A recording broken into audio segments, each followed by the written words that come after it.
नमस्कार। देश का सबसे पुराना चैनल जी न्यूज, देश का सबसे भरोसेमंद चैनल जी न्यूज और इसी जी न्यूज पर बहस के नंबर 1 शो ताल ठोक के में आपका स्वागत है।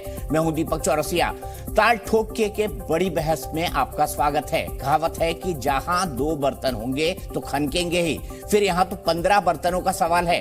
पटना में विपक्षी दलों की बैठक को अभी 72 घंटे ही नहीं हुए कि बर्तन टकराने लगे हैं। महागठबंधन का भी पूरा खाका भी नहीं खिंचा है कि उद्धव ठाकरे ने इसे नाम भी दे दिया है। रूस में जिस वैगनर ग्रुप ने पुतिन की नाक में दम कर दिया था, उद्धव को वही नाम पसंद आया है। सामना में लिखा है कि पटना में जो वैगनर ग्रुप बना है वो पुतिन की तरह 24 में मोदी की सत्ता को पलट देगा। हालांकि यहाँ थोड़ा सुधार कर दूं कि पुतिन की सत्ता पलटी नहीं है, बल्कि 1.5 दिन में वैगनर ग्रुप का विद्रोह ठंडा पड़ गया है। खैर, उद्धव ने यह भी लिखा है कि हमारा वैगनर ग्रुप भाड़े का नहीं है, ये लोकतंत्र की रक्षा के लिए है। अब दूसरा सीन बंगाल का देखिए। ममता बनर्जी पटना में कांग्रेस के साथ बैठक कर रही थी, लेकिन आज कांग्रेस पर जमकर बरसी। ममता के यहाँ पंचायत चुनाव होने वाले हैं। कांग्रेस भी जोर लगा रही है। ममता ने कहा कि दिल्ली में वो 24 के लिए एकता की कोशिश कर रही हैं, लेकिन कुछ लोग अड़ंगे लगा रहे हैं, उन्हें ही गालियां दे रहे हैं। ऐसे लोगों का वो घमंड तोड़ देंगी। ये संकेत अधीर रंजन चौधरी की तरफ है, जो ममता के खिलाफ लगातार कांग्रेस के नेता आग उगल रहे हैं। ममता ने नाम तो नहीं लिया, लेकिन इशारा साफ साफ कांग्रेस की तरफ था। दूसरी तरफ कांग्रेस के अधीर रंजन तो ममता के खिलाफ बोल ही रहे हैं। तो कैसे चलेगा ये वैगनर ग्रुप? ये मोदी से लड़ेगा या पहले खुद ही लड़ लेगा?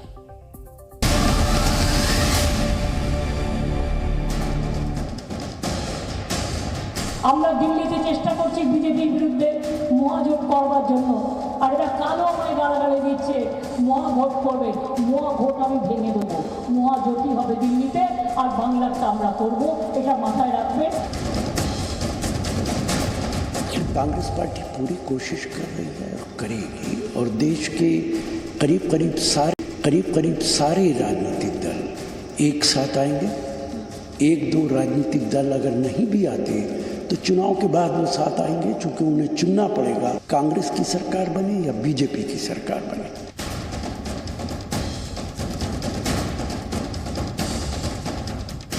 पटना में मिले थे और मैं कहता हूं लिट्टी चोखा खाने के लिए मिले थे। अब उसमें बाराती तो आ गए, मैं दूल्हा नहीं तैयार कर पाए, तो बाराती शिमला पहुंचते पहुंचते अपने अपने अलग अलग रास्ते चल पड़े। विपक्षी दलों की जो एकता है वो परवान चढ़ चुकी है। भारतीय जनता पार्टी के खिलाफ हम एक होकर लड़ेंगे और भारतीय जनता पार्टी को हराएंगे। जब भारी बाढ़ आती है तो अपनी जान बचाने के लिए कई जीव जंतु एक पेड़ पर बैठ जाते हैं। एक ही पेड़ पे आप देखेंगे मेंढक भी है, सांप भी है, बंदर भी है, क्योंकि नीचे बाढ़ का पानी है। कि रंगमंच सज चुका है, नाटक मंडली इकट्ठी हो गई है, क्या किरदार निभाने वो बता दिए गए हैं। अब नाटक शुरू हो जाएगा, लेकिन 2024 के आते ही ये बिखर जाएंगे, क्योंकि ना नेता है ना नीति है, और नीयत में भी खोट है। चेहरे की लड़ाई नहीं है, चेहरा इंपॉर्टेंट नहीं है, संविधान की लड़ाई है। और अगर संविधान के उल्लंघन में सहमति नहीं बन सकती तो चेहरे तक तो बात पहुंच ही नहीं सकती आगे। तो हम इस 24 के महागठबंधन में सुर या ताल ढूंढने की कोशिश कर रहे हैं कि कितना सुर है, कितना ताल है, और ये क्या ताल 24 तक चलेगी, क्योंकि विपक्ष का महागठबंधन है। और इसीलिए मेरे साथ लीडर शिवसेना उद्धव गुट के संजय गुप्ता जी जुड़ गए हैं। मेरे साथ राजकुमार भाटी जी स्पोक्स पर्सन समाजवादी पार्टी के जुड़ गए हैं। मेरे साथ AK वाजपेयी साहब स्पोक्स पर्सन है लोक जनशक्ति पार्टी रामविलास के, वो जुड़ गए हैं। मेरे साथ DK दुबे जी राजनीतिक विश्लेषक के तौर पर जुड़ गए हैं। मेरे साथ प्रेम शुक्ला प्रवक्ता बीजेपी के तौर पर जुड़ गए हैं। संजय गुप्ता जी, शुरुआत आपसे करता हूं। मुझे आपको पता है ये वैगनर आर्मी है क्या, जिससे आपकी तुलना की है इन्होंने? पता है ये वैगनर आर्मी क्या है?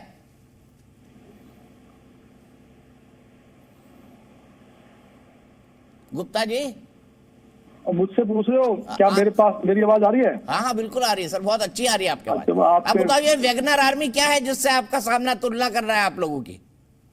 वैगनर आर्मी से तो ताल्लुक इसी बात का है कि जिस तरह से वैगनर आर्मी, जिसमें जो भाड़े की आर्मी होती है, जिस तरह से महाराष्ट्र में भाड़े की सरकार बनाई गई। अरे वो तो कई वैगनर विद्रोह आर्मी कर सकती अपने है। आप को कह रहे हैं, बोल रहे हैं असली वैगनर आर्मी हम है। देखिए वैगनर आर्मी कई तरह की बातें हैं। अब अगर एक विपक्ष मजबूत बनाने की कोशिश की जा रही है, जिस तरह से हमारे देश के संघीय ढांचे में मेरे एक संजय मजबूत भाई, सरकार ये की तो बात है। बताइए वैगनर आर्मी है क्या? कौन कौन लोग होते हैं वैगनर आर्मी में, क्या काम करते हैं? देखिए वैगनर आर्मी तो आप जानते ही हैं, वैगनर आर्मी भाड़े की आर्मी होती है जो मतलब आप ये इकट्ठी की विपक्ष जाती का है। जो गठबंधन है सब भाड़े के हैं, ये कह रहे हैं आप? नहीं, ये भाड़े के नहीं है। अरे अगर एक गजब है, आप खुद ही कह रहे हैं वैगनर आर्मी अगर- कह रही है भाड़े की, आप खुद ही कह रहे हैं कि भाड़े के हम नहीं है। खुद को देखिए, खुद ऐसा भाड़े है का बता रहे हैं आप कि एक कि अगर भाड़ा लाओ, हमको ले चलो साथ में। एक अगर मजबूत सरकार मजबूत विपक्ष बनाने की कोशिश नहीं तो की जा भाड़े रही के है, लोग आप बना मजाक- लेंगे मजबूत मजाक सरकार। मजाक उड़ाने की कोशिश की जा रही है। आप अरे सर आपकी मैं कोशिश- थोड़ी मजाक उड़ा रहा हूँ, ये तो संजय राउत कहने जी का ने मतलब लिखा ये- है, परम ज्ञानी। जो कहने का मतलब है वो ये है कि जिस तरह से महाराष्ट्र के अंदर खोखे दे करके सरकार बनाई गई और ठीक, सरकार वो तो गिराई मान गई, लिया ना सर, वो ये खोखा चीज़ है। सरकार है, वो तो मान लिया मैंने, आपके तर्क हाँ। के तौर पे मान लिया। पर अपने आप को खुद को ये वैगनर आर्मी क्यों कह रहे हैं भाड़े के हत्यारे? नहीं, हम कब भाड़े के हत्यारे? अरे ये संजय राउत जी ने लिखा है मैं अभी भाई, एक बात साधना का बताइए एडिटोरियल मुझे। भेज दीजिए इनको। मैंने पढ़ा है वो, मैंने पढ़ा है, लेकिन अभी मध्य प्रदेश के मुख्यमंत्री साहब ने कहा कि बंदर, बिच्छू, सांप, नेवले अरे सब सर, इकट्ठे परसों हो का गए। बयान है उनका, क्या आज ये- का थोड़ी है। एक मिनट आप और, खुद एक मिनट अपने और। आप को वैगनर कह रहे हैं एक कि मिनट भाड़े के और, हत्यारे एक मिनट और, बीच में बार बार मत टोको। जो जिनको ये बंदर, बिच्छू, मेंढक और बिजली कह रहे हैं, क्या इन सबके साथ गठबंधन इन्होंने नहीं किया? ऐसी एक भी पॉलिटिकल पार्टी बता दो आप जो एक पक्ष में है, जिनमें से एक के साथ भी इन्होंने गठबंधन ना किया हो। मतलब अभी नहीं मेंढक नजर आ रहे हैं, बिल्ली नजर आ रहे हैं, बिच्छू नजर आ रहे हैं, कौन सी पॉलिटिकल पार्टी ऐसी जिसके मुझे साथ तो इन्होंने वैगनर गठबंधन आर्मी नहीं किया? नजर आ रही है संजय राउत जी की कलम के हिसाब से, और आपके हिसाब से वो भाड़े के हैं। नहीं, कुछ वैगनर कोई बात नहीं, आर्मी कोई वो बात कुछ और भूल कुछ और चूक लेनी कहना देनी, मैं चाहते हैं संजय राउत के बयान के ऊपर लोड नहीं दे रहा हूँ। आप लोड मत लीजिए संजय जी, खुश रहिए, मस्त रहिए और वैगनर आर्मी बने रहिए।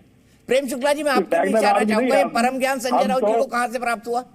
देखिए हम तो ये बताना चाह रहे हैं कि जिस तरह से हमारे देश के संघीय ढांचे में एक मजबूत देखिए, सरकार का हताशा प्रावधान का है, जब- अच्छा रुक ठीक जाइए इसी तरह संजय से- जी, आपने ठीक अपना इसी तरह टाइम से पूरा कर मजबूत लिया, विपक्ष की- जस्टिफिकेशन नहीं दे पाए एक वैगनर मजबूत आर्मी का। विपक्ष की कोशिश की जा रही है, तो उसको आप मतलब उसको आप मजाक उड़ाने की कोशिश कर रहे हैं आप। मैं नहीं मजा आ रहा सर, मैं मजाक उड़ाने वाला कौन हूँ? प्रेम शुक्ला जी जी देखिए, श्रीमान संजय राउत हताशा और कुंठा की पराकाष्ठा से कैसे ग्रस्त हैं, यह उनके संपादकीय के लिए, स्वयं के लिए जिस तरह के विशेषणों का प्रयोग कर रहे हैं वो अपने आप सिद्ध कर रहा है। वैगनर आर्मी स्वयं को खुद कह दे रहे हैं, यानी सुपारीबाज गिरोह स्वयं को कह रहे हैं। तो अगर आप सुपारीबाजी के गिरोह से अपनी स्वयं के गठबंधन की तुलना कर रहे हैं, तो उस गठबंधन की गांठें कितनी हल्की हैं ये स्वयं ही सिद्ध कर दे रहे हैं कि आपका स्वयं का प्रवक्ता वैगनर आर्मी का जो आपने तुलना उससे की है, उस तुलना के मायने समझाने में असमर्थ है। स्वयं श्रीमान संजय राउत भी अपनी संपादकीय में हम वैगनर आर्मी कैसे हैं इसको समझाने में विफल हो गए हैं। तो ये अपने आप में इस बात को प्रमाणित करता है कि इनके अब जो शब्द संचय है उसमें शब्दों का सामर्थ्य भी समाप्त हो चुका है। इनका जो वैचारिक सामर्थ्य है वो तो पहले ही समाप्त हो गया था। शिवसेना प्रमुख बाला साहब ठाकरे ने जो कहा था कि अगर कांग्रेस के, मुझे जिस दिन शिवसेना को कांग्रेस से गठबंधन करना होगा मैं अपनी दुकान बंद कर दूंगा। शिवसेना प्रमुख बाला साहब ठाकरे की जो विजयादशमी रैली की आखिरी सभा जिसमें मैं भी उपस्थित था, दोपहर का सामना का कार्यकारी संपादक के रूप में, उसमें उन्होंने कहा था कि हमें जो है शिवसेना को कांग्रेस के पंचकों से लड़ना है। पंचक कौन थे उनकी दृष्टि में? श्रीमती सोनिया गांधी, श्रीमान और बाला साहब के टाइम में राहुल गांधी, प्रियंका वाड्रा, कांग्रेस के साथ राहुल आपने जो गठबंधन किया, और वो जो है उसका ये बीच में काहे चिल्ला रहे हैं? चिल्ला नहीं रहे हैं, हम आपको बता रहे हैं कि 2 दिन के लिए आपने जो गठबंधन किया कांग्रेस के साथ, वो क्या था? प्रयोग किया।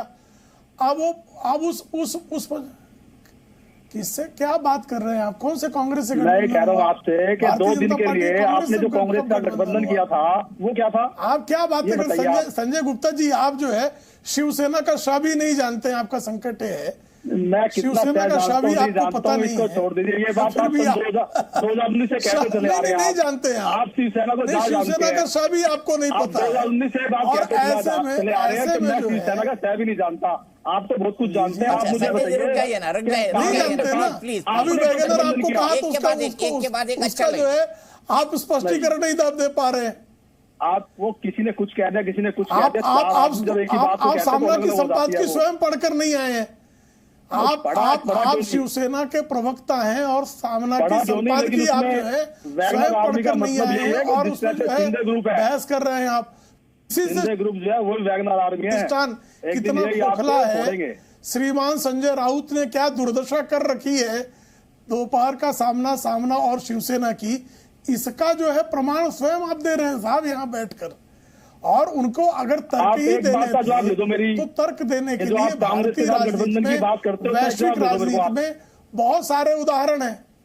कांग्रेस से कब गठबंधन था भाई? भाजपा ने कब गठबंधन किया कांग्रेस से? जो एनसीपी है दीपक जी, अब जो है बहस के आगे बीन बजाओ, बहस बैठ पगुराए, ये ऐसी आपने जो है जबरदस्त प्रभावी प्रवक्ता आपने निमंत्रित कर रखा है। ठीक है, मैं आगे बढ़ता हूँ। संजय जी पता नहीं क्या जोड़ के आप जैसे ही बोलेंगे आवाज आपकी कट जाएगी। मैं सीधे आज आलोक शर्मा जी के पास जाता हूँ। आलोक भाई, क्या विपक्ष का गठबंधन वैगनर आर्मी है? देखिए, मुझे नहीं पता किस परिप्रेक्ष्य में उन्होंने कहा है। वैगनर एक रशिया के बागी हैं जो 61 वर्षीय हैं और लगभग 25-30 हज़ार की, जो जैसे अग्निपथ और अग्निवीर हमारे यहाँ पर बने हैं, उसी तरह का रशिया में भी एक्सपेरिमेंट हुआ था। जहाँ तक मेरी नॉलेज है उसी तरह के युवा उनके साथ हैं और वो कहीं ना कहीं पुतिन के खिलाफ लड़ रहे हैं। लेकिन संजय राउत जी ने किस परिप्रेक्ष्य में क्या कहा है मुझे उसकी जानकारी नहीं है। इतना ज़रूर है कि जो गठबंधन पटना के अंदर हुआ है, 17 दल उसके अंदर मिले और 17 दल जब मिलेंगे तो स्वाभाविक है कि कहीं ना कहीं छोटे मोटे इश्यूज़ को लेकर चिंताएं भी होंगी। लेकिन इतना बड़ा गठबंधन होना, मिलना और ये तय होना कि अगले महीने फिर मिलेंगे और तमाम मुद्दों को हम नई दिशाओं को तय करेंगे, किन मुद्दों पर लड़ा जाएगा, कैसे 1 to 1 हम बीजेपी को हराएंगे, ये ज़्यादा इम्पॉर्टेंट है। मुद्दे क्या होंगे, सीपी कॉमन मिनिमम प्रोग्राम क्या होगा, कौन दूल्हा होगा, कौन चेहरा होगा, कौन पीएम कैंडिडेट होगा, इस पर अभी कोई चर्चा नहीं हुई है। अभी प्रिलिमिनरी डिस्कशन हुई है। ये तमाम बड़े मुद्दे हैं दीपक भाई, इनके ऊपर भी चर्चाएं होंगी और मुझे पूरी उम्मीद है कि जिस तरह से आज त्राहिमाम है देश में बेरोजगारी का, महंगाई का, चीन घुसकर बैठा है, मणिपुर जल रहा है, पहलवानों के साथ क्या हुआ वो देखा देश ने, दिन दहाड़े किस तरह से दिल्ली के अंदर लूटपाट हो रही हैं। तो इस बार का जो चुनाव होगा वो जनता वर्सेस बीजेपी होगा, सच वर्सेस झूठ होगा और ये केवल एक प्लेटफॉर्म है जो जनता की सोच को दिशा देगा। तो इस पर बहुत ज़्यादा अभी चिंतन की आवश्यकता नहीं है। मुझे लगता है कि अभी गठबंधन जब पूरी तरह से शेप लेगा तो ममता जी भी उस गठबंधन में जो उनका हिस्सेदारी होगी वो ज़रूर उनकी होगी और तमाम चीज़ें रहेंगी। अभी बहुत प्रिलिमिनरी होगा कि बहुत सवाल उस गठबंधन के ऊपर खड़े किए जाएं। ठीक है, बहुत सवाल नहीं खड़े कर सकते, लेकिन एक सवाल तो प्रेम शुक्ला जी मैं आपसे पूछ लेता हूं। आलोक शर्मा जी कह रहे हैं कि मैं नहीं जानता संजय राउत ने किस परिप्रेक्ष्य में क्या है। क्या उस परिप्रेक्ष्य को आलोक जी नहीं समझते हैं और वैगनर आर्मी से तुलना आपके हिसाब से संजय राउत ने क्यों की होगी? देखिए, संजय राउत के पास शब्द संचय समाप्त हो जाने के कारण ही इस तरह की तुलना हो सकती है, क्योंकि मैं भी नहीं मानता कि विपक्ष के लोग जो हैं वो किराए के लड़ाके हैं। विपक्ष के लोग हमारे विरोधी हो सकते, अधिष्ठान उनका राजनीतिक विचार है और विपक्ष के लोगों के लिए मैं अपशब्दों का प्रयोग नहीं करना चाहूंगा। विपक्ष के लोगों के प्रति भी हमारे मन में सम्मान और आदर का भाव है। ठीक है, मैं यहाँ से सीधे राजकुमार भाटी जी के पास चलता हूँ। राजकुमार भाटी जी, आप सो जब लोग मिल रहे हैं, संजय गुप्ता जी खुद मान रहे तो भाड़े के लोग हैं जो वैगनर आर्मी में हैं और वो भाड़े के ही हैं। क्यों? क्योंकि वो हत्याएं करते हैं, लूट करते हैं, गोली बम बरसाते हैं पैसे के लिए। और पुतिन ने भी उनको ही तैयार किया था। और ये जो येवेगेनी प्रिगोजिन है, ये एक जमाने में उनका रसोइया हुआ करता था, उनके लिए खाना बनाता था, फिर बाद में आर्मी बना के लड़ने लगा। वो कहीं विद्रोहियों के खिलाफ, कहीं यूक्रेन के खिलाफ लड़ लिया। 1.5 दिन पहले उसने पुतिन के खिलाफ ही हमला बोला, पुतिन ने गद्दार कहा, उसके बाद उन्होंने अपने लोगों को बैरक में लौटा लिया। खैर, ये तुलना जो है ये विपक्षी गठबंधन की क्यों, क्या की जा सकती है? संजय राउत जी की बात से आप सहमत है क्या? मतलब ये तो आप अच्छा काम चले थे और आपको एक ऐसा टाइटल मिल गया जिसको डिफेंड करना आपको ही मुश्किल हो जाएगा आने वाले चुनाव तक। 2024 के लिए जो ये गठबंधन का प्रयास हो रहा है, जिसकी एक मीटिंग पटना में हो चुकी है और जिसमें 17 पार्टी सम्मिलित हुई, अभी अगली मीटिंग शिमला में प्रस्तावित है और ये संभावना है, पूरी उम्मीद है कि कुछ नई पार्टियां भी अभी इसमें जुड़ेंगी। इसके तमाम नेता जो अलग अलग 17 पार्टियां हैं, उनमें से अधिकांशतः जमीन से जुड़े हुए, निचले स्तर से, जीरो से शुरू करके, ग्रास रूट लेवल से शुरू करके एक हैसियत प्राप्त करने वाले, एक संगठन बनाने वाले और देश के मुद्दों को समझने वाले, देश के लोकतंत्र में विश्वास करने वाले, संविधान में विश्वास करने वाले, गरीब गुरबा की, कमजोर दलित पिछड़ों की लड़ाई लड़ने वाले, किसान मजदूर की लड़ाई लड़ने वाले, पंथ निरपेक्षता, सामाजिक न्याय, समाजवाद में विश्वास करने वाले लोग हैं और अनुभवी लोग हैं। इनको इतना हल्के में अगर लेके कोई चल रहा है, मैं जो भी प्रेम शुक्ला जी ने आखिरी 2 वाक्य बोले, मैं उनका बहुत बहुत धन्यवाद करना चाहूँगा। यही दृष्टिकोण पार्टियों का होना चाहिए कि जो हमारे विपक्ष में है उसका भी हम सम्मान करें। हम लोग भी, जो विपक्ष के लोग हैं, वो सत्तारूढ़ पार्टी का सम्मान करें, सत्तारूढ़ पार्टी हमारा सम्मान करें। इसमें इस तरह की विवाद उठा देना या किसी को सांप, नेवला, बिच्छू या कुछ कहना या उनका उपहास उड़ाना या उन्हें हल्के में लेना, ये लोकतंत्र के लिए उचित नहीं है। और देश की जो एक छवि है भारतवर्ष की, वो पूरी दुनिया में आपने खुद देखा। अभी जो 21 तारीख को अमेरिका में जिस तरह के प्रश्न उठे, उससे पूरे देश को एक शर्मिंदगी का सामना करना पड़ा कि जो दुनिया का सबसे पुराना लोकतंत्र है, उसकी लोकतांत्रिक व्यवस्था पर सवाल उठा रही है दुनिया।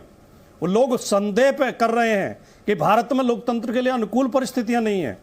अल्पसंख्यक और कमजोर समुदायों को दबाया जा रहा है, उनकी आवाज को बंद किया जा रहा है, विपक्ष का गला घोटा जा रहा है, पत्रकारिता को, स्वतंत्र पत्रकारिता नहीं करने दी जा रही पत्रकारों को। तो ये तमाम जो बातें इसलिए उठती हैं जब हम इस तरह के अनर्गल बातें बोलते हैं। ये गठबंधन एक बहुत ही मजबूत और सकारात्मक गठबंधन होगा, देश हित में होगा, देश को आगे बढ़ाने वाला होगा, देश की जनता की आकांक्षाओं को पूरा करने वाला होगा। समझ गया आपकी बात, और इसी बात को मैं आगे ले जाना चाहता हूं। क्या अरविंद जी, आप इतनी ग्राउंड लेवल की पॉलिटिक्स को समझते हैं, नीतीश कुमार की इसके पीछे सोच क्या है? और ये भी आप बताइए कि क्या ये 17 पॉलिटिकल पार्टी एक छतरी के नीचे आ सकती हैं?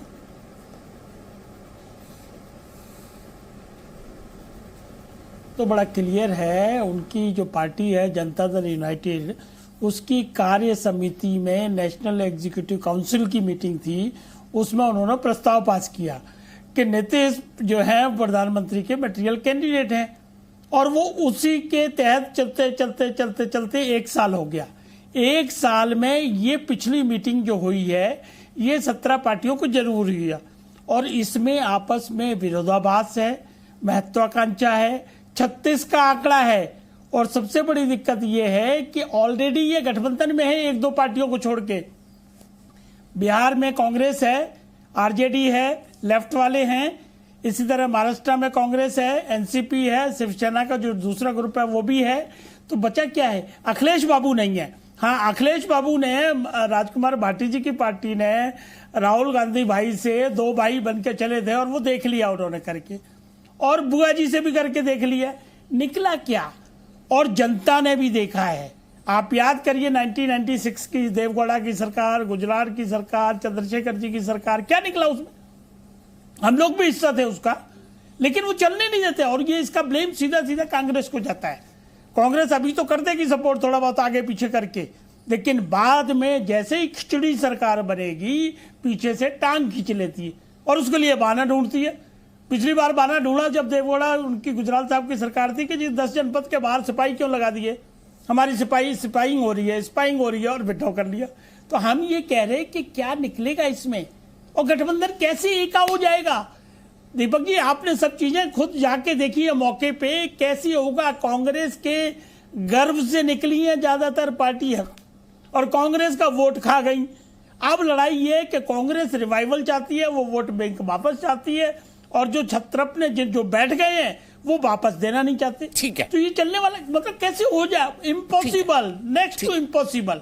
और अगर मान लो हो भी गया तो लालू जी ने अनाउंस कर दिया कि दूल्हा राहुल गांधी है, भाग गए केजरीवाल, अभी ममता भाग जाएंगी, फिर नीतीश बाबू बैठ जाएंगे अपना दुबक के।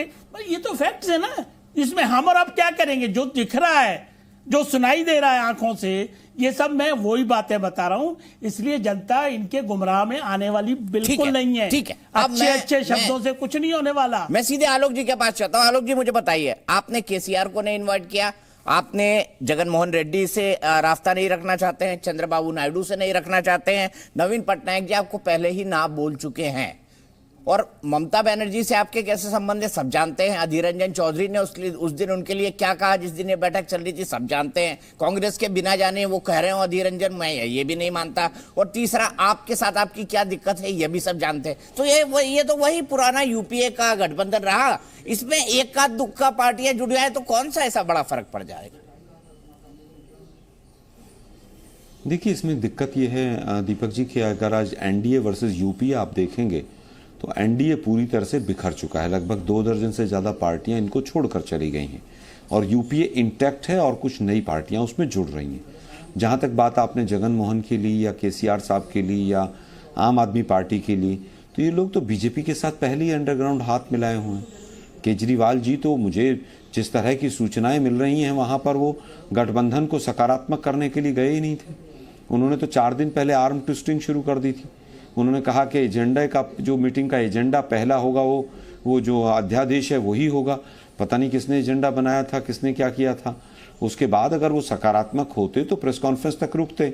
लेकिन मुझे लगता है जिस तरह से तमाम राज्यों में जाकर बीजेपी के इशारे पर वो चुनाव लड़ते रहे हैं अभी तक, जिस तरह से उन्होंने भारत 3 के जो किसानों के 3 काले कानून थे उनकी सपोर्ट किया, और जिस तरह से भारत रत्न वापस लेने की राजीव गांधी जी की, जिनके शरीर के चिथड़े हो गए, जिन्होंने शहादत दी, उसको वापस लिया, धारा 370 पर बीजेपी के साथ खड़े रहे, राष्ट्रपति का चुनाव हो, उपराष्ट्रपति का हो। मुझे लगता है कि केजरीवाल जी तो उनके अलाई पार्टनर हैं और इसीलिए पूरा देश जानता है कि ग्रुप बी पार्टी हैं उनके वो, और पूरा का पूरा जो विपक्ष है अब धीरे धीरे वो भी समझ रहा है कि केजरीवाल जी का कैसा रुख था। जहाँ तक बात ममता जी की है, ममता जी हमारे साथ भी रही हैं। ममता जी अटल बिहारी वाजपेयी जी की सरकार में भी रही हैं, और जितने दल आज जिनको सांप छछूंदर बिच्छू बोला जा रहा है, इन सब के साथ तो बीजेपी ने सरकार बनाई है। नेशनल कॉन्फ्रेंस हो, पीडीपी हो, सपा हो, बसपा हो, कोई भी तो सरकार ऐसी जो पार्टी नहीं है जिसके साथ सरकार नहीं बनाई है इन्होंने। मुझे लगता है कि बीजेपी को शब्दों को संयम रखना चाहिए, लेकिन बीजेपी की बौखलाहट बता रही है कि तीर सही निशाने पर लगा है, और जिस बार जनता वर्सेस बीजेपी जो होगा उसमें एक अच्छा प्लेटफॉर्म तैयार हो गया है, और बीजेपी 2024 में अपने घर का रास्ता देखेगी। ठीक है, क्या बीजेपी बौखला गई है प्रेम शुक्ला जी? देखिए, बौखलाहट का ये आलम है कि इनके संयोजक भाई नीतीश कुमार जी को संयोजक मानने का काम तो कांग्रेस ने किया। इनके संयोजक जिसको ये कह रहे हैं भाजपा की बी टीम है, अगर अरविंद केजरीवाल भाजपा की बी टीम है तो पटना में उनको निमंत्रित क्यों किया? अगर वो श्रीमान राजीव गांधी का भारत रत्न वापस लेने की मांग करते हैं तो उनको आपने पटना में निमंत्रित क्यों किया? भारतीय जनता पार्टी ने नीतीश कुमार जी से निमंत्रण देने के लिए कहा था क्या कि आप अरविंद केजरीवाल जी को बुला के ले आइए? सुश्री ममता बनर्जी को ये भारतीय जनता पार्टी ने कहा था क्या? अगर सुश्री ममता बनर्जी अधीर रंजन चौधरी के विरोध के बावजूद पटना में निमंत्रित की जाती हैं और उसके बाद भी बंगाल में कांग्रेसी कार्यकर्ताओं की हिंसा का दौर जारी रहता है, तो ये किसकी गलती है भाई? तो जिसका जो गठबंधन शुरू होने के पहले ही दरक रहा हो और एक दूसरे के प्रति अधीर रंजन चौधरी सुश्री ममता बनर्जी के बारे में किस तरह के शब्दों का प्रयोग कर रहे हैं, वो बौखलाहट भरे शब्द हैं या प्रेमाकुल होकर इस तरह के शब्दों का प्रयोग कर रहे हैं, ये आलोक जी ही बेहतर जाने। और अरविंद केजरीवाल जी के बारे में 2011 में अरविंद केजरीवाल ने राजनीति तो कांग्रेस के विरोध से ही प्रारंभ की थी ना, और आप ही बता रहे हैं कि वो भारतीय जनता पार्टी की बी टीम है, तो बी टीम के साथ भी आप फिर क्यों खड़े होना चाहते हैं? तो या तो आपको पता नहीं है, या तो आपका नियंत्रण नहीं है, या तो आपको नीतीश कुमार आपको भरोसे में लेके काम नहीं कर रहे हैं। इनके जो बयान है कांग्रेस के नेताओं के, ये इनके बयान ही अपने आप में विरोधाभासी है। ठीक है, मैं सीधे यही सवाल लेके जाता हूं आलोक शर्मा जी के पास। आलोक शर्मा जी, सवाल तो बनेगा ना कि अगर बी टीम है बीजेपी की अरविंद केजरीवाल, तो नीतीश जी ने बुलाया क्यों? क्या कांग्रेस और नीतीश जी का तारतम्य ठीक नहीं है जिसके चलते उन्होंने बीजेपी की बी टीम के नेता को बुला लिया? देखिए, मुझे लगता है कि कांग्रेस पार्टी का अपना स्टैंड अलग है। नीतीश कुमार जी ने बुलाया कि शायद वो कुछ चीज़ों को छोड़कर साथ मिलने का प्रयास करें, लेकिन इस मीटिंग के बाद भी मेरी अपनी पर्सनल रीडिंग ये है कि केजरीवाल जी अभी भी बीजेपी का साथ नहीं छोड़ना चाहते, और अब विपक्षी घटक दलों को भी पता चल गया है। और इसका नतीजा हो सकता है शिमला की मीटिंग में किसको बुलाया जाता है, किसको नहीं बुलाया जाता है, कौन आता है, कौन नहीं आता है, वो सामने नज़र आएगा। अभी से जब केजरीवाल जी आर्म ट्विस्टिंग कर रहे हैं तो पूरे विपक्ष को भी समझ आ गया कि भाई अध्यादेश अगर आ गया तो आप हमारे साथ हैं, अध्यादेश नहीं आता तो आप बीजेपी के साथ से 9 साल से। तो ये विपक्ष को भी समझ आ रहा है, विपक्ष ये समझ रहा है कि अगर अध्यादेश नहीं आता तो केजरीवाल वहीं रहते। केजरीवाल जी के तमाम प्रवक्ताओं के बयान देख लीजिए। केजरीवाल जी ने तो एक वीपी हाउस में एक बहुत लंबी चौड़ी लिस्ट रिलीज की थी, ये भी भ्रष्टाचारी, वो भी भ्रष्टाचारी। हम तो केजरीवाल जी से पूछ रहे हैं भाई अब सारे भ्रष्टाचारियों से मिलने आप क्यों गए, और कांग्रेस अगर भ्रष्टाचारी है तो कांग्रेस का समर्थन क्यों मांग रहे हैं आप? ये जवाब तो केजरीवाल जी को देना है। हमारा स्टैंड अभी तक भी क्लियर है, पहले भी क्लियर था कि केजरीवाल जी के साथ अभी तक हम साथ जाएंगे या नहीं जाएंगे, नकारात्मक या सकारात्मक, उसमें कहीं ना कहीं नकारात्मकता का हमारी पार्टी के वर्कर्स का पलड़ा भारी नजर आता है। फिर भी हाईकमान जो निर्णय लेगा, और नीतीश कुमार जी उसमें हैं संयोजक, नीतीश जी का सम्मान करते हैं, और तमाम विपक्षी दल अगर साथ आएंगे तो उनकी भावनाओं का भी ख्याल किया जाएगा। लेकिन अभी कोई भी बात कहना जल्दबाजी होगी। ठीक है, आप कह रहे हैं जल्दबाजी होगा। मैंने अपने गेस्ट कोऑर्डिनेशन को बोला है कि भाई आम आदमी पार्टी के किसी प्रवक्ता को साथ जोड़ा जाए, क्योंकि आलोक जी गंभीर बातें कह रहे हैं आम आदमी पार्टी के लिए। खैर वो हो पाता है नहीं, मैं नहीं जानता। डीके दुबे जी के पास चलता हूं। डीके दुबे जी आरएसएस के विचारक हैं, एक लॉयर हैं और एक पॉलिटिकल वर्कर भी हैं। दुबे साहब, मैं आपसे समझना चाहूंगा, कह रही है कांग्रेस पार्टी की अरविंद केजरीवाल तो बीजेपी की बी टीम है। आपको लगता है अरविंद केजरीवाल बी टीम या ए टीम या सी टीम या डी टीम है बीजेपी की? देखिए, जहां तक मैं अरविंद केजरीवाल जी को समझ पाया और आम आदमी पार्टी को समझ पाया, वो किसी की टीम नहीं है, वो खुद में एक टीम है। क्योंकि आप याद करिए, जिस समय अध्यादेश की बात, ये अध्यादेश की बात चल रही थी ना, तो अध्यादेश तो एक बहाना था। हकीकत ये है कि वो सभी विपक्षी पार्टियों के साथ इसलिए मिल रहे थे क्योंकि आम आदमी पार्टी और उनके जो कार्यकर्ता है या उनके जो विधायक हैं, प्रवक्ता हैं, वो लिख रहे थे, वो कह रहे थे भारत में सिर्फ एक व्यक्ति है जो पूरे देश को आगे बढ़ा सकता है, उसके नेतृत्व में देश बढ़ना चाहिए, जिसको शिक्षा का अनुभव है, जिसको स्वास्थ्य का अनुभव है, जिसको इंफ्रास्ट्रक्चर का अनुभव है, जिसको महिलाओं के लिए फ्री बसेस चलाने का है। आप उनके ट्वीट देखिए, जिस समय वो जब भी मिलकर आते थे तो उस समय पीछे से एक ट्वीट जरूर आता था कि भैया देश का नायक तो एक ही है। तो हकीकत ये है कि वो जिससे भी मिल रहे थे उसको वो चौथी पास बता रहे थे और खुद को बता रहे थे मैं ही भैया नायक हूं और तुम कोई नहीं हो। इसलिए केजरीवाल जी तो ए टीम बी टीम की बात छोड़ दीजिए, वो खुद में टीम है। जिसको उनके साथ टीम बनना हो वो साथ में आए और जिसको उनकी टीम नहीं बनना हो वो साथ में ना आए। ये कांग्रेस के खिलाफ जो उन्होंने बोला है ना कि अगर आप अध्यादेश पर बात नहीं करेंगे तो फिर हम आपके साथ नहीं है, वो ये कह रहे हैं कि हम अध्यादेश लेकर चल रहे हैं, आप हमारे साथ आइए, हम आपके साथ आने वाले नहीं है। जब केजरीवाल की बात आती है तो केजरीवाल किसी के सगे नहीं है, वो बच्चों की कसम खाकर सगे नहीं है, वो लोगों को वचन देकर सगे नहीं है। तो फिर भैया आप ये तो कहना ही गलत है कि वो किसकी बी टीम है, बस आप कहते रहिए बी टीम ए टीम है। लेकिन यहां पर जो सवाल पटना वाली बैठक का है उसमें सबसे बड़ी बात यह है कि कितने नायक हैं। नीतीश कुमार जी अगर कोऑर्डिनेटर हैं तो क्या वो दावेदार हैं, वो बड़ी भूमिका में हैं। राहुल गांधी जी के लिए ये आम आदमी पार्टी ने कल ट्वीट किया है कि राहुल गांधी अगर हमारा साथ नहीं देते या राहुल गांधी रिस्पांस नहीं दे रहे हैं तो राहुल गांधी के साथ क्या ये गठबंधन चल सकता है। आप देखिए कितनी बड़ी बात है कि राहुल गांधी जी के साथ क्या ये गठबंधन चल सकता है, क्या विरोधी एकजुट हो सकते हैं, ये उन्होंने उनके प्रवक्ता ने ट्वीट किया है। तो फिर सीधी सी बात है, माइनस राहुल गांधी क्या कांग्रेस साथ में आएगी? ये बहुत सारे प्रश्न तो बनना स्वाभाविक है, लेकिन इस तरह का गठबंधन कोई पहली बार तो नहीं हो रहा। 2019 में हमको नहीं दिखा था क्या? 2014 से पहले कुछ ऐसा नहीं दिख रहा था क्या? 2019 में तो खूब हाथ उठाकर पूरे देश में ये हंगामा मचाया गया था। ये गठबंधन का सबसे बड़ा महत्वपूर्ण पॉइंट ये है कि जब आप ये कहते हैं कि भैया कैंडिडेट एक होगा तो एक कैंडिडेट की परिभाषा कैसे होगी? क्या समाजवादी पार्टी कांग्रेस के साथ मिलकर चुनाव लड़ेगी उत्तर प्रदेश में? क्या लेफ्ट और ये ममता बनर्जी मिलकर चुनाव लड़ पाएंगे और कांग्रेस मिलकर चुनाव लड़ पाएगी वेस्ट बंगाल में? ऐसे हर प्रदेश में। तो फॉर्मूला तय करते समय भी कैसे तय होगा, ये भी तो एक बड़ा प्रश्न है ना, क्योंकि सबकी आइडियोलॉजी मिलनी चाहिए। सब कांग्रेस के खिलाफ ही चुनाव जीत कर आए हैं हर स्टेट में। ठीक है, मैं इसी पर बात को आगे बढ़ाऊंगा और योगी आदित्यनाथ जी का एक बड़ा बयान आया है, उसकी ब्रेकिंग न्यूज आपको दिखाऊंगा। विपक्षी एकता पर सीएम योगी आदित्यनाथ ने हमला किया है। उन्होंने कहा है विपक्ष मोदी के खिलाफ कर रहा है षड्यंत्र। कांग्रेस के विरोधी आज कांग्रेस के साथ हैं, देश के खिलाफ ये एक षड्यंत्र है। कांग्रेस के विरोधी कांग्रेस के साथ, क्या कहा है योगी आदित्यनाथ ने, आइए सुन लेते हैं।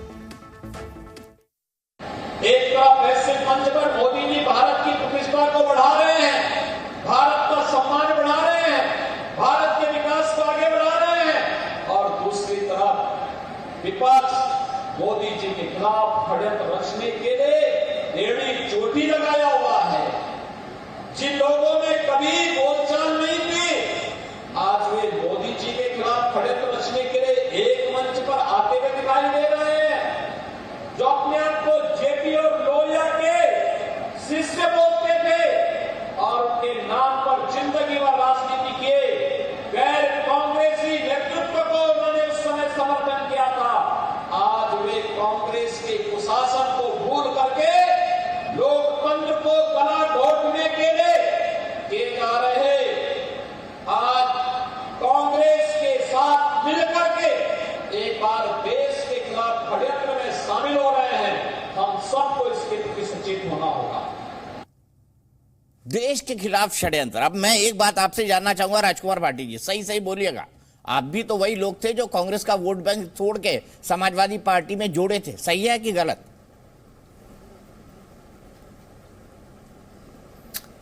देखिए, जो ये बार बार ये कहते हैं, ये एक माइंड गेम चल रहा है दीपक जी। भारतीय जनता पार्टी और उनके समर्थक संगठन, समर्थक मीडिया लगातार ये प्रचार, हाँ नहीं मैं वही कह रहा हूँ कि ये बिल्कुल चलता है माइंड गेम, लेकिन मैं वही क्लियर कर रहा हूँ कि एक माइंड गेम है। ये जनता में ये संदेश देने का प्रयास कर रहे हैं कि ये आपस में लड़ेंगे, इनमें एकता नहीं होगी, प्रधानमंत्री पद पे लड़ेंगे, इनमें मतभेद हैं, और ये तो कांग्रेस के विरोधी थे, कांग्रेस के साथ कैसे जा सकते हैं। देखिए, विद्वानों ने कहा है कि राजनीति में कोई स्थायी मित्र और स्थायी शत्रु नहीं होता। राजनीति में गठबंधन बनते रहते हैं, बिगड़ते रहते हैं, पार्टियां इधर उधर होती रहती हैं। 1977 में जब जनसंघ होता था, जनसंघ ने विलय कर दिया था जनता पार्टी में, जनसंघ ने अपना अस्तित्व खत्म कर दिया था। और फिर उसके बाद जब 1980 में फिर भारतीय जनता पार्टी बनी, लेकिन 89 में 89 में फिर वीपी सिंह के नेतृत्व में जब गठबंधन हुआ, तो वीपी सिंह की शर्तों पर भारतीय जनता पार्टी पीछे चलने को तैयार हुई। वीपी सिंह ने स्पष्ट कहा था, मैं भारतीय जनता पार्टी के किसी मंच पर नहीं चढ़ूंगा, भारतीय जनता पार्टी के किसी प्रत्याशी के लिए प्रचार नहीं करूंगा, इस शर्त पर आना हो तो आए। और उन्हीं के साथ बीजेपी भी थी और वामपंथी भी थे, जिन वामपंथियों को अपना शत्रु बताते हैं। शिवसेना और नीतीश कुमार जैसी पार्टी अगर भारतीय जनता पार्टी को छोड़ कर चले गए, अकाली दल छोड़ कर चला गया, तो इस बात का सबूत है कि समय के अनुरूप जैसी देश काल की परिस्थितियां होती हैं, पार्टियां निर्णय लेती हैं। आज जरूरत, उस समय कांग्रेस के खिलाफ सब लोग थे, तो कांग्रेस की तानाशाही के खिलाफ थे, कांग्रेस के शोषण दमन के खिलाफ थे। आज भारतीय जनता पार्टी वही काम कर रही है जो उस समय 75 में कांग्रेस कर रही थी। आज भारतीय जनता पार्टी तानाशाही दिखा रही है, तो आज सारी पार्टियां भारतीय जनता पार्टी की सरकार के खिलाफ एकजुट हैं, मोदी जी के खिलाफ या बीजेपी के खिलाफ नहीं, सरकार की तानाशाही के खिलाफ। तो ये तो समय के साथ चलता रहता है। लेकिन मैं, कांग्रेस इस गठबंधन का एक बड़ा दल है, एक बड़ी पार्टी है और महत्वपूर्ण भूमिका है। मैं कांग्रेस के प्रवक्ताओं से, श्री आलोक जी मेरे बहुत अच्छे मित्र हैं, आप सबसे निवेदन करना चाहूँगा कि बोलते समय थोड़ा शब्दों का चयन ठीक करें, थोड़ा संयम रखें और विवेक कर लें। आपको उकसाया जाता है कि आप खिलाफ बोलें और ऐसा मैसेज जाए। अब आप रॉ में ये कह गए कि सपा बसपा सबने सरकार बनाई है, समाजवादी पार्टी ने तो कभी बीजेपी के साथ सरकार नहीं बनाई। तो ये तो सब चलता रहता है, लेकिन हमें अभी ज़्यादा उत्तेजित नहीं होना चाहिए और एक दूसरे के खिलाफ नहीं बोलना चाहिए। ये हमें अपने नेताओं के विवेक पर छोड़ देना चाहिए। आलोक जी को कह रहे हैं क्योंकि उन्होंने कहा कि अरविंद केजरीवाल जो पहले मुद्दे तय होंगे। आलोक जी को कह रहे हैं क्योंकि उन्होंने कहा कि अरविंद केजरीवाल बीजेपी की बी टीम है। ये उनके लिए सलाह, नेक सलाह। मैं आलोक जी से भी कह रहा हूं, बाकी सभी प्रवक्ताओं से कह रहा हूं, जिन पार्टियों में प्रेम शुक्ला जी तो बार-बार ये कहेंगे, राजकुमार भाटी जी ऐसे नहीं ना, उनके प्रवक्ता कह रहे हैं उसको बोलिए, एक दूसरे के खिलाफ ना बोलें। शुक्ला जी को क्या दिक्कत है बोलने में, वो तो बोलेंगे C team, E team, D team, B team. मैंने तो नाम लेके कहा, आलोक जी का नाम लेके कहा। अच्छा, मैंने तो कहा कांग्रेस के प्रवक्ताओं को, आलोक जी, और बाकी पार्टियों मैं एक बात बताता हूं आपको। एक बड़ा पुराना शेर है, राजनीति में बड़ा लागू होता है, जो नीतीश कुमार जी के लिए कई लोग कहते रहे, वो आज मैं दोहरा रहा हूं कि ऐसा कोई सगा नहीं जिसे नीतीश ने ठगा नहीं। देखिए, पहले लालू जी से अलग हुए, बीजेपी में आए, फिर बीजेपी से अलग हुए क्योंकि उनको प्रधानमंत्री बनने की लालसा थी, वो चले गए लालू के भी खिलाफ, बीजेपी के भी खिलाफ, और अकेले खड़े हो गए तो वो हार गए। फिर वो लालू जी के पास चले गए, तब उन्होंने बीजेपी को ठगा, लालू जी के पास गए, सरकार बनाई, फिर उन्होंने लालू जी और तेजस्वी जी को ठगा, बीजेपी के साथ चले गए, फिर बीजेपी के साथ फिर मुख्यमंत्री बने, अब फिर वो बीजेपी को ठग के चले गए हैं तेजस्वी जी के पास। तो ऐसी क्रेडिबिलिटी के आदमी को आप संयोजक बना रहे हैं सर, क्या होगा? ऐसा नहीं हो जाए आप आखिरी में बोलेंगी बीजेपी की बी टीम सब हमारे अलायंस पे शामिल हो गई थी और उन्होंने अंदर खाने बीजेपी की मदद कर दी। देखिए मैं आपको पोस्ट 2014 की प्रेस कॉन्फ्रेंस के कुछ ग्लिम्पसेस दे रहा हूं, तो कहीं ये ना निकल के आ जाए इसमें सही। मैंने क्योंकि ट्रैक रिकॉर्ड बताया नीतीश जी का, आपको, आपके संयोजक का, मुझे पता है, आपको अच्छी तरह पता है ये ट्रैक रिकॉर्ड।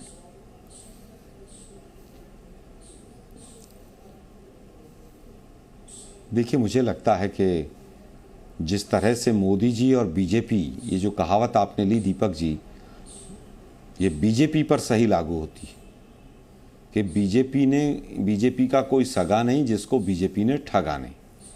जहाँ तक नीतीश जी की बात है, नीतीश जी के साथ बीजेपी ने भी सरकार बनाई, नीतीश जी हमारे गठबंधन में भी रहे, इसमें कोई दो राय नहीं। लेकिन बीजेपी और पीडीपी एक हो सकती है, और पीडीपी जब ये कहती थी कि तिरंगा उठाने वाला कोई नहीं मिलेगा, उसके बावजूद बीजेपी ने उनके साथ सरकार चलाई। अभी मेघालय में पूरी सरकार को जेल में डाल रहे थे, फिर उन्हीं के गठबंधन में शामिल हो गए। त्रिपुरा में और जम्मू कश्मीर में आतंकवादी पृष्ठभूमि के, आतंकी पृष्ठभूमि के लोगों को इन्होंने मंत्रिमंडल में रखा या उनसे गठबंधन किया। तो मैं समझता हूँ बीजेपी तो कम से कम गठबंधन पर कोई बात ना करे।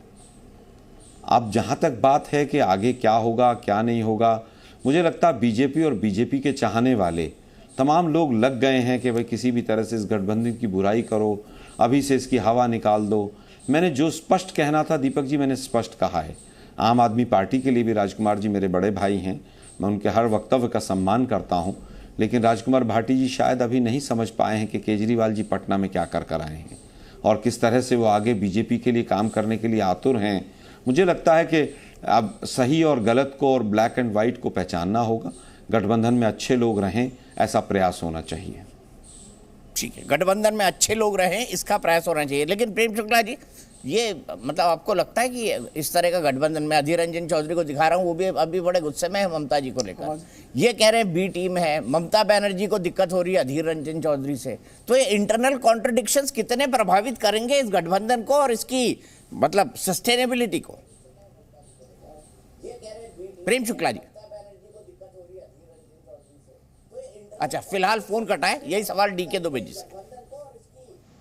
देखिए ऐसा है, मुझे लगता है कि प्रभावित करने की बात तो जहां तक है एक दूसरे को प्रभावित कर ही रहे हैं, और प्रभावित ना कर रहे होते तो लिट्टी चोखा का ये कार्यक्रम ही ना होता। तो दूसरी बात ये भी आती है कि जैसे मैं लगातार कह रहा हूं कि हर एक स्टेट में, स्टेट के बाहर जितनी पार्टियां हैं वो सब गठबंधन कर लेंगी, लेकिन जो पार्टी जिस स्टेट में बैठी हुई है, जिस स्टेट में वो शासन का चख चुकी है, शासन को चख चुकी है, या फिर वो उम्मीद लगाए बैठी है कि हम यहाँ पर आ सकते हैं, उस स्टेट का गठबंधन कैसे होगा? क्या स्टेट वाइज गठबंधन होंगे या फिर वो पूरा अलायंस बनेगा और नीतीश कुमार जी तय करेंगे कि किसको कितनी सीटें दी जाएं, या फिर कांग्रेस तय करेगी कि किसको कितनी सीटें दी जाएं, या फिर जो भी नेतृत्व कर रहा होगा वो तय करेगा कि कितनी किसको सीटें दी जाएं? क्या ये संभव है? और मैं तो लगातार कह रहा हूं ना कि 2019 में भी ये हुआ ही था, सेम हुआ था, कुछ नया नहीं हो रहा। और 2019 का परिणाम भी हमने सबने देखा ही, और अभी फिर परिणाम सामने आने वाला है। देश में सवाल ये पैदा होता है कि जो दो आइडियोलॉजी अलग अलग हैं दो पार्टियों की, उनका जब गठबंधन किसी प्रदेश में होता है तो क्या उनका अपना वोट बैंक प्रभावित नहीं होता? जैसे सपा बसपा का गठबंधन आपने देखा उत्तर प्रदेश में, तो क्या सपा बसपा के गठबंधन से उनका अपना वोट प्रभावित नहीं हुआ? सपा कांग्रेस का गठबंधन आपने देखा, तो सपा कांग्रेस के गठबंधन से जो उनका ओरिजिनल वोट बैंक है वो प्रभावित नहीं हुआ, क्योंकि जीवन भर तो लड़ते रहे आइडियोलॉजी को लेकर, और अब दोनों आपस में इसलिए मिल गए क्योंकि सत्ता का लाभ देना है। तो जनता जो वोटर है वो क्या सोचती है? इसलिए बाद की बात, गठबंधन के बाद की भी एक बड़ी समस्या है कि वो कितना प्रभाव डालेगा अपने ओरिजिनल वोट बैंक पे। आप गठबंधन कर लीजिए, गठबंधन करके सब एग्रीमेंट भी तैयार कर लीजिए, साइन भी कर लीजिए, लेकिन उनके बाद आइडियोलॉजी कहां लेकर जाएंगे और उस आइडियोलॉजी के आधार पर क्या आप वोट मांग पाएंगे जो आप आइडियोलॉजी से लड़ते रहे हैं और उस जिस दूसरी आइडियोलॉजी के खिलाफ लड़ते रहे। तो मुझे तो नहीं लगता कि ऐसा कुछ संभव हो सकता है। हाँ, इसमें ये जरूर हो सकता है कि 5 पार्टी, 10 पार्टी, 8 पार्टी जो समविचार हैं, जो एक पुरानी ओरिजिनल पार्टी से टूटकर बनी, उनके गठबंधन तो अच्छे चल सकते हैं। वो इसलिए चल सकते हैं क्योंकि वो नेचुरल अलायंस होता है। जब नेचुरल अलायंस नहीं होता और सत्ता के सुख को लेने के लिए अलायंस होता है, तो ऐसे अलायंस को लाभ जनता नहीं देने देती है। भले ही वो आपस में मन बनाकर उस पर तैयार हो जाएंगे, नहीं साहब हम तो मिल गए हैं और हमारी जनता हमारे पीछे पीछे चलने वाली, हमारा वोटर हमारे पीछे पीछे चलने वाला, और हम अपने वोटर को जो बताएंगे वो करेगा, क्योंकि वो तो हमारा वेतन भोगी है, वो तो हमारा पीछे चलने वाला है, वो तो हमारे आदेश का पालन करने वाला। इसलिए ये भी इसमें ध्यान रखने की आवश्यकता पड़ती है कि उनके अपने वोट बैंक पर कितना प्रभाव पड़ता है। और मुझे लगता है कि जो अभी आलोक जी कह रहे हैं और केजरीवाल जी के लिए, वो यही कारण है कि ये ओरिजिनली किस पर प्रभाव पड़ेगा। अगर केजरीवाल साथ आते हैं तो किस पर प्रभाव पड़ेगा? क्या ओरिजिनल वोट बैंक पर कांग्रेस के प्रभाव नहीं पड़ेगा, या केजरीवाल का जो वोट बैंक बन गया है उस पर प्रभाव नहीं पड़ेगा, जिनके खिलाफ वो लड़ते हैं? बड़ी बड़ी चार्जशीटें जिन्होंने बताई थी कि साहब हमारे पास बहुत बहुत बड़े हिसाब हैं, ये सब करप्ट लोग हैं दुनिया भर के। तो ये बातें अभी इनिशियल स्टेज, जैसा राजकुमार भाटी जी ने कहा कि भाई अभी इनिशियल स्टेज है, अभी तो बैठे हैं और बैठने में चाय नाश्ता करने में कोई समस्या नहीं है, लेकिन इनका जब फाइनली बंटवारा होगा तो उस समय पर चुनाव एक दूसरे के खिलाफ कैसे लड़ेंगे या एक दूसरे के साथ मिलकर आइडियोलॉजी से कैसे लड़ेंगे, ये बहुत बड़ी प्रैक्टिकल समस्याएं आती हैं, जिसके लिए मुझे लगता है कि पार्टियां सबसे ज्यादा ऐसे गठबंधन करके अपना नुकसान करती हैं। ठीक है, लॉजिकल पॉइंट है। देखिए आलोक जी, हमने जब देखा था पिछले 2019 के चुनाव में, जब सपा और बसपा का गठबंधन हुआ था, तो अंक गणित अगर जोड़ देते तो अंक गणित में सपा और बसपा का गठबंधन कई सीटें आगे था बीजेपी से। 2017 को आधार बना ले, लेकिन वहां अंक गणित काम नहीं किया, वहां केमिस्ट्री काम कर गई। तो अब जब सब एक दूसरे का वोट बैंक खाने वाले लोग एक साथ जुड़ेंगे तो कितनी ये अर्थमेटिक यानी अंक गणित चल पाएगा, या वहां पर भी मोदी नाम की केमिस्ट्री चल जाएगी? बताइए आलोक जी। देखिए, मुझे लगता है वहाँ पर अंकगणित चलेगा नहीं चलेगा ये तो समय बताएगा, लेकिन इतना ज़रूर है कि जो केमिस्ट्री 2017 में बीजेपी ने जनता के बीच में अपनी बनाई थी, आज वो केमिस्ट्री नहीं है। उस समय पर केमिस्ट्री जिस तरह से शमशान, कब्रिस्तान, होली, ईद, दिवाली, ईद, 80-20 पता नहीं कौन कौन से फार्मूले देकर इन्होंने केमिस्ट्री बनाई थी। अब वहाँ की जनता को समझ आ गई है कि मोदी जी वादे करते हैं और वादे करके चले जाते हैं। केमिस्ट्री तो इन्होंने मणिपुर में भी बनाई थी। केमिस्ट्री तो इन्होंने कहा था कि हम आएंगे और हमने फार्मूला ढूंढ लिया उत्तर प्रदेश में कि जो भी गोधन है उसका कोई ना कोई निजात निकाल लेंगे। आज चुनाव हुए 1.5 साल हो गए, मोदी जी का भाषण खत्म, मोदी जी अपना अमेरिका घुमाए, और कहाँ पर जो लोग किसान परेशान हैं, आपने तो कहा था नोटबंदी में ये होगा वो होगा, नोटबंदी के 1 साल तक आंकड़े नहीं आने दिए। उत्तर प्रदेश के चुनाव निकल गए, गुजरात के चुनाव निकल गए, उसके बाद आंकड़े आए वो। तो मुझे लगता है कि 2017 की तुलना 2024 या 19 से 23 से न की जाए। हर समय की केमिस्ट्री अलग अलग रहती है, और अभी भी वहाँ पर मुझे लगता है कि जिस तरह से जनता वर्सेस बीजेपी चुनाव होगा, अलायंस भी होगा, स्टेट वाइज भी अलायंस होगा, मिलकर चुनाव लड़ेंगे और कहीं ना कहीं बीजेपी को हराएंगे। इस बार अंकगणित भी हमारे फेवर में है और केमिस्ट्री भी हमारे फेवर में।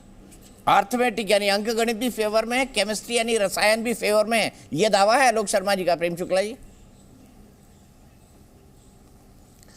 देखिए दावे तो करने को क्या है, दावे तो बहुत सारे किए जाते हैं, लेकिन अभी पहले इन्होंने जो है भारतीय जनता पार्टी के संदर्भ में कि हम जो हैं लोग हमारे साथ टिकते नहीं और हम लोगों के साथ टिकते नहीं का ये दावा कर रहे थे। तो पहले कांग्रेस के धोखेबाजी का इतिहास जान लीजिए। 1979 में 1979 में इन्होंने चौधरी चरण सिंह को तोड़कर लाया था और मोरारजी देसाई की सरकार गिराई थी, और 4 महीने में चौधरी चरण सिंह को धोखा दे दिया था। उसके बाद इन्होंने चंद्रशेखर जी की सरकार को समर्थन दिया था, विश्वनाथ प्रताप सिंह की सरकार के पतन होने के बाद, और चंद्रशेखर जी की सरकार को हरियाणा पुलिस हमारे बाहर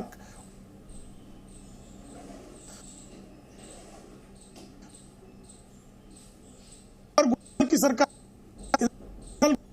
अपना समर्थन वापस लिया था, क्योंकि कहा कि जस्टिस मिलाप चंद आयोग की श्रीमान राजीव गांधी की हत्या के मामले में गठित जो जांच आयोग था, उस जांच आयोग की रिपोर्ट में राजीव गांधी की हत्या में द्रविड़ मुन्नेत्र कजगम जो आजकल इनका साथी है उसकी भूमिका थी, और आप द्रविड़ मुन्नेत्र कजगम को निकालो तो हम साथ आएंगे। फिर इन्होंने जो है इंद्र कुमार गुजराल की सरकार गिरा दी।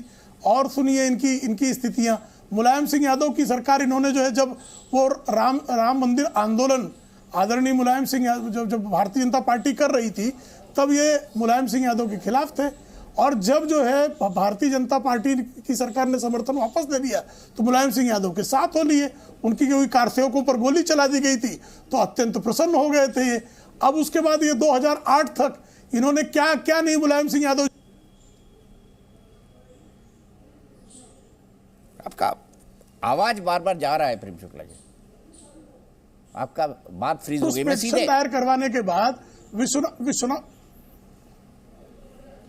माफ कीजिएगा प्रेम शुक्ला जी, कुछ तकनीकी दिक्कत है, मैं ठीक करता हूं। वाजपेयी जी इसका जवाब आप दे दें, बात आगे बढ़ा दे प्रेम शुक्ला जी। देखिए, हम पहले जो आपने देते ना जी आज जी हम ये कह रहे हैं कि जो पहले शुक्ला जी ने बिल्कुल इतिहास बताया, उससे आगे का मैंने ही बताया कि कांग्रेस जो है वो अगर उनका प्राइम मिनिस्टर नहीं होगा तो खिचड़ी सरकारों को नहीं चलने देती, नंबर 1। नंबर 2, दूसरी बात मैंने ये भी कही कि कांग्रेस का वोट जिन पार्टियों ने छीना है, जिन क्षेत्रों ने छीना है, वो द्वंद्व युद्ध है आपस में। एक तरह से वो छीनना चाहते हैं, वो छोड़ना नहीं चाहते। और तीसरी बात है, नीतीश कुमार का जो इतिहास आपने बताया था, नीतीश बाबू ने सबसे पहले जॉर्ज फर्नांडिस को धोखा दिया था, उसके बाद शरद यादव को धोखा दिया था, उसके बाद रामविलास पासवान को भी धोखा दिया था, उसके बाद लालू प्रसाद को धोखा, मतलब उनकी तो फहरिस्त है। तो ये बात बिल्कुल सही है, उनका क्या भरोसा है कि कब वो पलट के इधर ना आ जाए। तो मुझे नहीं लगता, आप एक बात समझिए, ये गठबंधन वाला मामला है ही नहीं, ये तो मजबूरी का है। ये सब बार बार कहते हैं 18 पार्टियां सुप्रीम कोर्ट गई थी, किस लिए गई थी? कह रहे सीबीआई और ईडी का दुरुपयोग कर रहे हैं, हमको बंद करके जेल में डाल देंगे। सुप्रीम कोर्ट ने कहा कि भैया ये जाइए, कानून अपना काम करेगा, और पिटीशन डिसमिस कर दी थी। ये मजबूरी में जोड़ना चाहते हैं कि जेल ना जाना पड़े, और जेल तो जाना पड़ेगा अगर भ्रष्टाचार है, अगर केस है तो कानून तो अपना काम करेगा, चाहे गठबंधन कर लो या ना कर लो। इनको जनता से क्या लेने देना है? बार बार कह रहे हैं कि लोकतंत्र खतरे में है, संविधान खतरे में है। एक बात बताइए, इमरजेंसी की अगर मैं बतानी शुरू कर दूं तो क्या कहूँगी इसके बारे में? आज तो सबको स्वतंत्रता है, रोज टीवी पे घंटों बैठकर प्राइम मिनिस्टर को भी गालियां देते हैं, सरकार को भी गालियां देते हैं, झूठ भी बोलते हैं, सच भी बोलते हैं। कोई एक्शन होता है? बिल्कुल नहीं होगा। एक्शन होगा तो कोर्ट खुले हुए, कचहरियां खुली हैं, थाने खुले हुए, पुलिस खुली हुई है, सब चीज। कितने चैनल सोशल मीडिया के चल रहे हैं, कौन पता नहीं क्या क्या कहता है। अभी हम लोग पैनल पे बैठे, हम लोगों को भी गालियां आएंगी, कोई कुछ नहीं है। पूरा देश तरक्की की तरफ है। देखा ना अमेरिका का सारा मामला, एक क्वेश्चन पूछा है किसी पत्रकार ने, और वो यहां भी होता है सिस्टम, कैसे मैनिपुलेटेड चीजें होती हैं। अगर वो क्वेश्चन पूछा है तो मोदी जी ने क्या झूठ कहा उसमें भी बताओ। भाई डेमोक्रेसी तो डीएनए है ही इंडिया का, इसमें क्या दिक्कत है? ठीक है, आलोक शर्मा जी, आपकी बात फिर प्रेम शुक्ला जी कंक्लूड करेंगे डिबेट को। एक वाजपेयी जी ने एक बात तो सही की, नीतीश कुमार का इतिहास आपको याद रखना चाहिए। आलोक शर्मा जी, बहुत लंबी लिस्ट है, कहीं आप नीतीश कुमार जी ओरिजिनल बी टीम जो है वो अरविंद केजरीवाल का नहीं निकले, नीतीश कुमार जी का निकल जाए। ये भी थोड़ा सा मार्जिन रखिएगा, margin of error. Nitish Kumar ji अगर इतने दीपक जी, अगर नीतीश कुमार जी इतने खराब थे तो बीजेपी ने क्यों सरकार बनाई दोबारा उनके साथ? क्यों आज भी लालायित रहते हैं? मुझे लगता है कि खिसियानी बिल्ली खंबा नोचे जैसी सिचुएशन हो गई है, और वाजपेयी जी की पार्टी को तो बीजेपी ने पूरी तरह से समाप्ति कर दिया। 5 में से 4 सांसदों को तोड़ के ले गए, विधायक थे ही नहीं, और पार्टी की क्या सिचुएशन है ये पूरा देश जानता है। लेकिन मैं उस पर आज टिप्पणी नहीं करना चाहूँगा। बीजेपी के पास तो एक वॉशिंग मशीन है, भ्रष्टाचारी जो उनकी पार्टी ज्वाइन कर ले वो भ्रष्टाचारी जो है वॉशिंग मशीन में से निकलता है, ठीक हो जाता है। सैकड़ों एग्जाम्पल हैं ऐसे। एमरजेंसी की बात कर रहे हैं, भाई अगर एमरजेंसी इतनी ख़राब थी, इतना बुरा हो गया था, हमने तो कहा कि भाई जो उसका तरीका था उसमें कहीं ना कहीं खेद भी व्यक्त किया कांग्रेस ने, और जनता ने उसको स्वीकारा। और 1980 में जिन लोगों ने इमरजेंसी का इतना भरसक विरोध किया और एक वो ठगबंधन की सरकार भी चलाई उस समय पर, तो मुझे लगता है कि 1980 में जनता ने फिर आईना दिखा दिया उनको। तो आज आपको 9 साल हो गए, अब 9 साल में क्या किया है वो बताइए।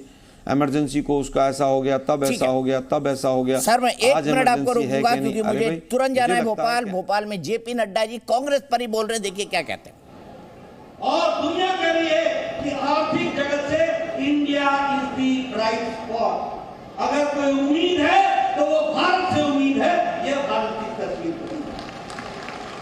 इसलिए मित्रों, हम सब लोग बड़े भाग्यशाली हैं कि आज देश में मोदी जी जैसे नेता है, प्रदेश में हमारी सरकार है, शिवराज जी मुख्यमंत्री के रूप में आपका काम कर रहे हैं, दिन रात जुटे सब लोग लगे हैं।